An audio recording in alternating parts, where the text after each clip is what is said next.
Hello friends, welcome to Isha life style.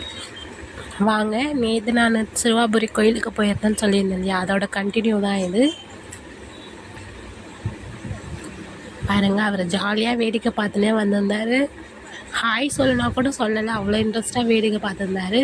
அப்புறம் அந்த படிக்கட்டுலாம் கோயில் உள்ள வரத்துக்கு வழியிருந்தேன். நான் இறங்கி தான் வருவேன்னார். சரி, இறங்கி வாங்கன்னு விட்டாச்சு. ஜாலியாக வந்தார் அவர். உள்ளே போயிட்டு நல்லா சாமி பார்த்தோம். சண்டேன்றனால கும்பல் தான் கொஞ்சம் அதிகமாக இருந்துச்சு. ஏன்னா ஃபஸ்ட் டைம் போகிறீங்கன்னா கொஞ்சம் கும்பல் இல்லாத டைமுக்கு போங்க, கொஞ்சம் கொஞ்சம் ஃப்ரீயாக சாமி பார்க்கலாம். அப்புறம் பின்னாடி போய் விளக்கு ஏற்றணும்.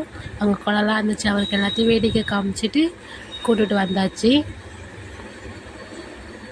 அப்புறம் உள்ள ஒருத்தவங்க வந்து அவருக்கு பிரசாதமாக இந்த பனானா கொடுத்தாங்க, அவர் சாப்பிட்டுருந்தார். நல்லபடியாக சாமி கும்பிட்டுட்டு வந்தாச்சு.